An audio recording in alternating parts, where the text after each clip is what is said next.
Namaste, friends, and welcome to the third lecture. As we know, the ultimate outcome of financial accounting is the profit and loss account, balance sheet, and the cash flow statement. And we also know that this is culmination of hundreds and thousands of transactions which are properly tabulated and presented in a particular format. Sounds easy.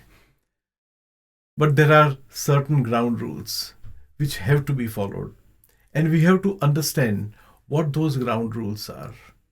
The first and foremost, as we know, is that a business is a separate business entity. Second, equally important, is that we are assuming that the business is going to run for a perpetual time. Now, this is very interesting. The reason is that, as we know, the transactions are recorded as and when incurred, or as and when a transaction takes place. Say I buy a land in 2012 and I run the business. That transaction took place in 2012, but for year on and on and on, that land will be shown at the same price for 5 years or 7 years. Why? Why am I not valuing the land at different prices as it has been going up? The reason is that I am assuming that the business is going to go on and I am going to write my accounts on historical cost. So, this is called a concept of going concern. That I am going to assume that the business is going to go on for a long period of time and the assets which I have got are going to remain with me for an indefinite period of time. If there is a threat that the business might close down, then I will have to prepare my balance sheet in a very different way. I will have to prepare my balance sheet as if I am selling off the business as on a particular day. What will be the market price? How much I will be able to recover from my debtors? How much I will have to pay to my creditors? So it will be a very different statement called statement of affairs. Otherwise, when I am talking about balance sheet, you can assume this is the fundamental assumption that the balance sheet and profit and loss account are prepared on the ground that it is a going concern. Another important assumption, whenever you look at any profit and loss account and balance sheet, you can assume that there is a consistency. That means the assumptions which you have taken in the past, the method in which you have prepared the accounts in the past are consistently shown year in and year out. Another important assumption which goes behind accounting is that there is always a monetary value to a transaction. If there is no monetary value to a transaction, then naturally no accounts can be written. Say, for instance, you create a goodwill. That, now the name Comprehensive Financial Services is well known everywhere, and therefore the value of the shareholder should be more, but there is no transaction. And therefore that goodwill which you have earned, the reputation which you have earned, since there is no transaction, it will not be recorded in your books of account. Such are the basic assumptions which are to be taken for granted whenever you look at a balance sheet or a profit and loss account.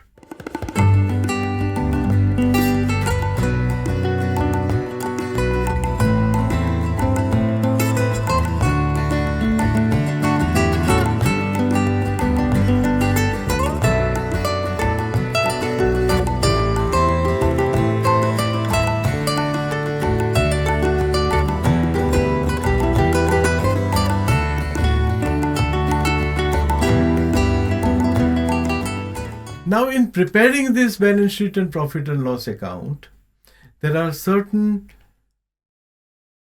concepts which you have to keep in mind, certain decisions which you will have to take. One decision is at what point of time a revenue is to be recognized. One interesting situation. Say, for instance, I've got orders on hand for my book. say 10,000 books, and I have got in stock only 1,000 book. Should I show that there is an order on hand in my books of accounts, that since the order is already there, I just have to go and print it and sell it? No. Since the transaction has not taken place, I will not. And I will recognize the revenue only when a transaction has taken place. In accounting, in profit and loss account and balance sheet, you will see that there is an item called inventory. Now, what is inventory? Inventory is that you purchase certain goods. It will be shown as an expense on the purchase side of the profit and loss account. In the profit and loss account, on the revenue side, you will be showing the sales. It is assumed that what all you purchased is sold, but that is not the fact always. You might purchase 2,000 units, but might sell only 1,800 units. So 200 units will remain in your inventory. Your raw material you purchase, you stock it, you use it for production. At the year end, you will have some stock lying with you. That has to be reduced because you would like to show the profit after adjusting the cost which you have actually incurred. And therefore, in your profit and loss account, on the revenue side, you will find an item called closing stock. So from your purchases, you will reduce your closing stock. And what should be the value of that closing stock? It should be your purchase cost. When, say for instance, you are a gold mine owner and there was no purchase, you had to incur various expenses, and you have got gold in your hand. At what price should you value the gold? Should it be the market price as on the date of the balance sheet, or should it be the cost per kilogram of gold which you been able to unearth and process? Now these are the issues which come when it comes to the recognition of revenue. And simultaneously, you will have to also look at that the expense side represent the expenses which you had to incur in order to earn this revenue. This is called matching concept. So these two are basic concepts which have to be very carefully dealt with when you are writing the accounts. One is the recognition of revenue. At what point of time? Say for instance, there is an order on hand, but I have still not delivered the goods. Should I consider that as a sale? Answer will be no, because it is to be considered as a sale when the transaction takes place, not when the order is come in your hand. When you hand over the goods, if it is a movable goods, when the possession is transferred, it is at that point of time that the revenue is to be recognized. So recognition of revenue is very important concept which has to be followed, and the method in which you are going to ensure that your expense side is talking about the expenses which you have to incur in order to earn that revenue. Now this becomes complex because the situations are different. How do you treat the machinery which you have bought? Initially when you bought, you showed it on your asset side, but it is going to be used for 5 years. Should I show it as an expense in the year in which I purchased the machinery? Or what should I do? What is done is that you spread the cost of that machinery over the useful life of that particular asset. And that spreading of cost, that if you spread for 5 years, then 20%, 20%, 20%, 20% will be shown as depreciation. So your value of your machinery will be 100 in the first year, second year 80, third year 60, fourth year 40, and 20 rupees will be shown as your expense in 4 years.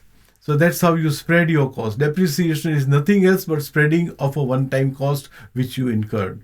And therefore, when you are looking at the cash profit, that means the profit plus depreciation, because depreciation, there is no cash outflow which has taken place. It has taken place sometime in the past. So for the current year, if you want to look at the cash profit, you add up the depreciation which you have already charged in your profit and loss account. Now a question will come as to at what rate should you provide for depreciation? How are you going to value your inventory?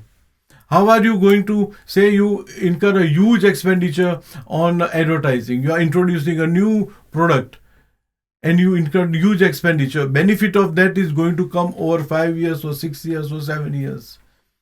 Should you spread that expense like the expense of machinery which you spread, or should you not?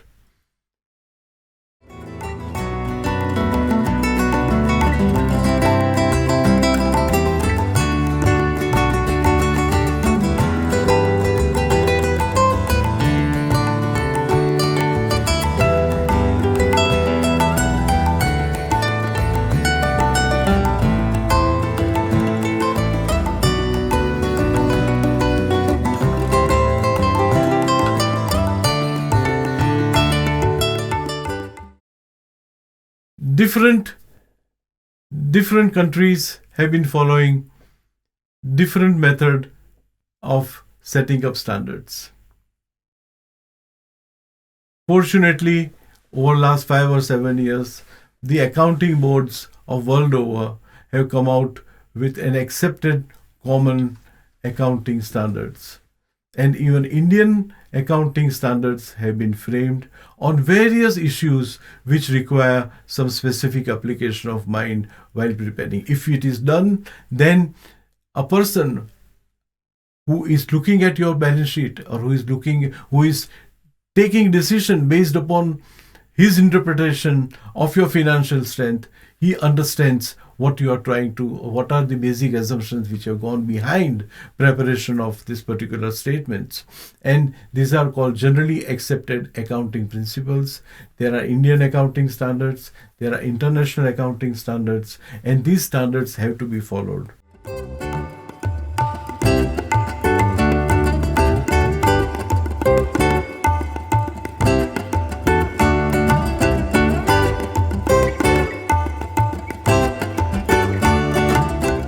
The role of the auditor is to see that the transactions are properly recorded, all transactions have been covered, and while presenting them to the shareholders, to the end users, they have followed the generally accepted accounting principles and accounting standards. This is the role of the auditor, because if they are not followed, then you can value your inventory at a very high price. In that case, your profit will go up. You might charge higher depreciation. In that case, your profit will go down. You might assume that advertisement expenses are going to be spread for 5 years, and some other person will assume that advertisement expense I am going to charge in profit and loss account in 1 year itself. This will create a very huge deviation, and that is the reason why the accounting standards are framed, and there is an independent agency called the auditors who look at all the transactions and ultimately certify that these accounting standards have been followed. The accounts which are represented by way of this profit and loss account, balance sheet and cash flow, they give a true and fair view. And while certifying that, he has got all the explanations which he required in order to frame his opinion. It is at the end, when you get your accounts audited, that you can say that I have presented a good picture, or I have presented a picture of the financial affairs of my business for the year. Whether it should be a year or it can be 6 months is another question which comes. It need not necessarily be year always.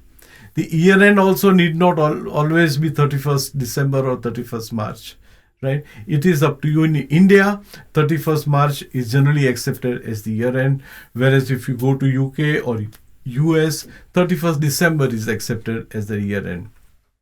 These are the things which are laid down by the accounting standards which a particular country follows, and there is a movement to bring unification in these accounting standards also, so that across the board, when I look at a balance sheet of US company, I understand that these are the assumptions. When a US company looks at my accounts, he also understands the language, the ground rules, the method of playing, because in a game of football, you have to have the size of the field. You should have the size of the goalpost. You should have the rules of the game, that when you are going to call it a pass.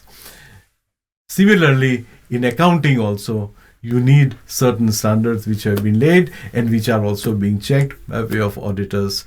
And that is the reason people give extreme importance to the final picture of profit and loss account and balance sheet, and to the statement which the auditor has made. The auditor clarifies his statement by way of notes, right? He can add notes, explanatory notes. You can go through in the book. I've referred to these things in detail, and you'll be able to understand what I have tried to say in this lecture more in detail, more precisely, if you go through the chapters 2, 3, 4 on the basic accounting mechanics, the role of auditor, and how accounting is seen by the various laws.